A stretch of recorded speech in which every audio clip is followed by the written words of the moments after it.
Shocking news! Gods Unchained is making a terrible decision with balancing their game. I know, it's hard to imagine the same people who brought you Blade of Whiteplane and Demogorgon would ever make a bad choice when balancing the game. But jokes aside, sometimes looking at the strongest decks in Gods Unchained is like a greatest hits album of terrible balancing decisions. Just 30 bangers, one after the next. Therial, Blade of Whiteplane, Pyramid Warden, Martyr of Whiteplane, etc., etc., etc. And yet, here we are. Today's controversy is all about the Aetherbots set. Aetherbots is a small mini set for Gods Unchained. Back in the day, back before Gods Unchained only did mini sets, there was one mini set called Aetherbots. It was, about 14 cards, maybe 20 cards. It's been a while. I wasn't around when it was released, but it wasn't a very strong set of cards. It was just something that was meant to reward players who also owned NFTs in some other project. The cards were kind of cool. There's a lot of Atlanteans in the Aetherbots set. And Atlanteans is one of those tribes that is, people want to make it work. People have always, as long as I've been playing, wanted to make Atlantean decks work. And the Aetherbots set has always been there as an example of kind of like what could be if they would print more sets with Atlanteans. Now, an interesting thing about Aetherbots is that it hasn't been balance locked, even though it's been out for several years. So this is actually a big, important topic if you're not aware of it. In Gods Unchained, all cards are eventually balance locked, where they will no longer be buffed or nerfed. There's basically a promise made by the Gods Unchained team that they will never touch those cards again. Now, famously, the Genesis set has been balance locked for a very long time and is never going to rotate out. So some of the strongest cards from that set, such as Demogorgon, are infamously strong, and sometimes players wish that they could be nerfed, although the problem is a lot of other people who already bought those cards would get screwed. If you spent $600 on a Demogorgon and then they nerfed it, you're kind of getting effed there. So it's tough, right? And at any rate, Genesis is balance locked. It will never be nerfed, and they also promise to never power creep it. The same thing happens to every set, although not every set has the no rotation guarantee, but every set does get balance locked. Now, if I asked you what's a reasonable amount of time, you're balancing the game, you're in charge of the game, how long should it be before cards are locked? What do you think the right amount of time is? What do you think? Just think to yourself. 1 month, 3 months, 6 months, a year, 2 years.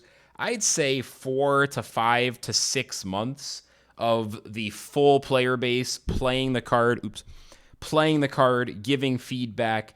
4, 5, 6 months, somewhere in that range, 4 to 6 months, you probably have enough information to safely say it's ready to be balance locked. Nothing is going to really mess up the meta going forward. Gods Unchained seems to disagree. They seem to think that the best amount of time is, about a month. Let's just drop some new cards into the game, maybe do one balance patch, and then let's just lock them. Good enough. Who cares? It's not like it's, one of the most popular Web3 games in the world. It's not like it's a TCG that people have put thousands and tens of thousands, potentially at the high end, hundreds of thousands of dollars into. Whatever. Balance lock it. It's fine. It's been a month. Or in the case of Aetherbots, wait, a year plus, and then suddenly do a balance patch and suddenly say, okay, guys, we're going to lock it in a month. So that's exactly what happened. They announced a bunch of big buffs to the Aetherbot cards, and while there were several eye-raising decisions, cards that may have been buffed too much, they also announced they're probably aiming to lock the set in a month. And this brings us to Howler Golem. So in my opinion, this is the most broken card of all the new cards that they've been talking about. Howler Golem used to cost 7 mana, and at 7 mana, it wasn't played very often. Protect, 5/5, Roar, deal 2 damage to each enemy creature. A very strong package, but at 7 mana, it wasn't good enough because 7 mana is the point where Gods Unchained cards go insane mode. At 6 mana, this card is far too strong. 5/5 protected with an AoE effect on the opponent only is way too strong. For context, Mage has a 5 mana AoE spell that does 2 damage to all opposing creatures, and that's all it does. It's 5 mana. I think you also get to scry. You get to 4C or scry 2, whatever it's called. So, like, that's it. You get a little bit of 4C, and you get 2 damage AoE with no creature, and that's 5 mana. That's Mage only. That's not neutral. Mage is supposed to have the strongest board clear spells in the game, and it has 5 mana for 2 damage AoE with no creature.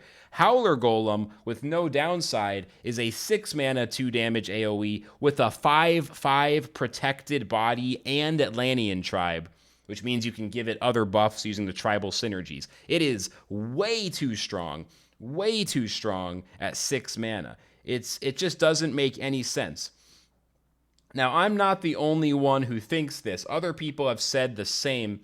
And the problem is it's a neutral 6-drop, which means since there's no other 6 mana cards that have this effect, and since it's neutral and it fits into every deck, if it is overpowered and if it is locked this way, then you might have a situation where every of the top decks, all of the top decks, have to run this card, and yet most people won't have it. After all, Demogorgon is one of the strongest 7-drops in the game, and it costs about $600 per card, so about $1,200 for a play set of 2 cards to put in a deck. Now that's with a circulation of 3,000 Demogorgons. In contrast, Howler Golem only has 700 copies in the game. Again, Demogorgon is 3,000 copies, and they cost $600 each. Howler Golem is 700 copies, which means you have about a fourth to a fifth as Demogorgon for a card that could be equally important and, be essential for allowing control decks to stabilize at 6 rather than 7 mana. It's so strong and so rare that it could be like the Demogorgon thing, which everyone knows Demogorgons are not great for the game's long-term outlook potentially if they become even more expensive, if the game has 1 million players, because there's only ever 3,000 Demogorgons, and then what if some of the best players don't have the insane amount of money it's going to take to get them? Even now, most players are priced out. Imagine... even though this would make investors very happy, and there are some good things about that, imagine if Demogorgons were $5,000 a piece.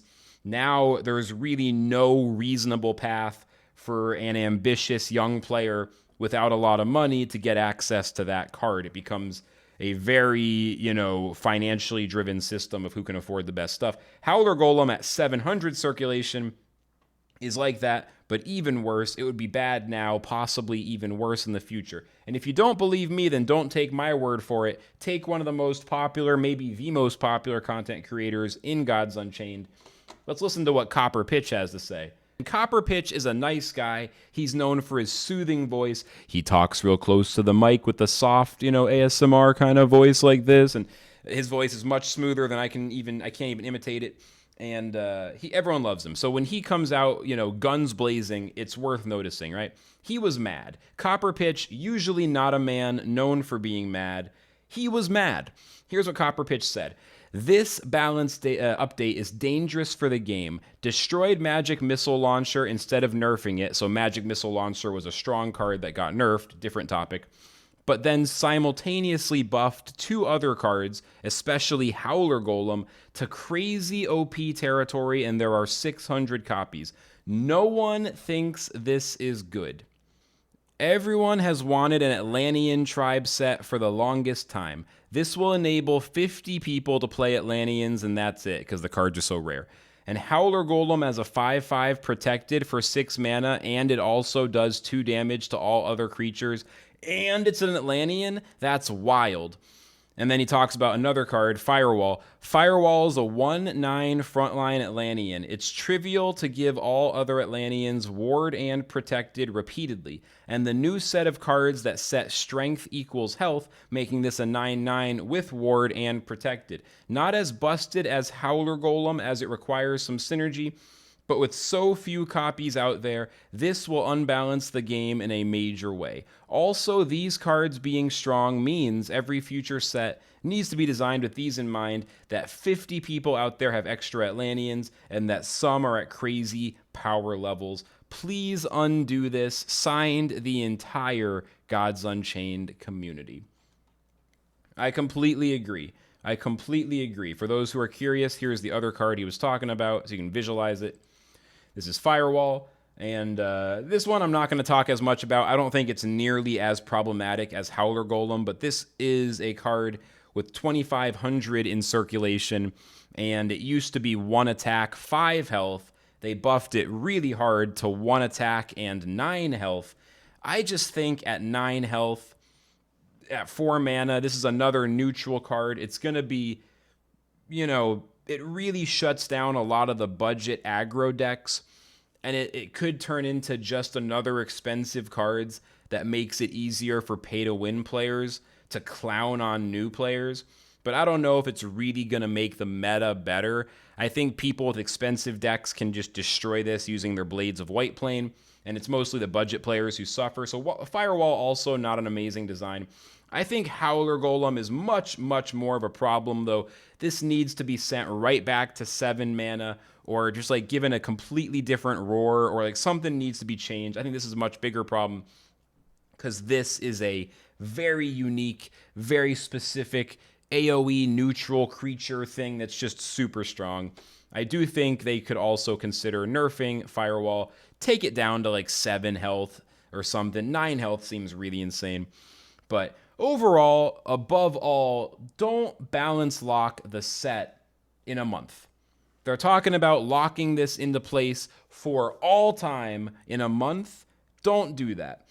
Let Band of the Wolf come out in like 5 days from this video, 3 days from this video, and then let this patch and the Band of the Wolf cards exist in the meta. Let it play out, not for a few weeks, but for several months. Take feedback via watching YouTube videos, watching Twitch streams, listening to the Council of Mortals, checking into the Discord, doing Q&A, all that stuff.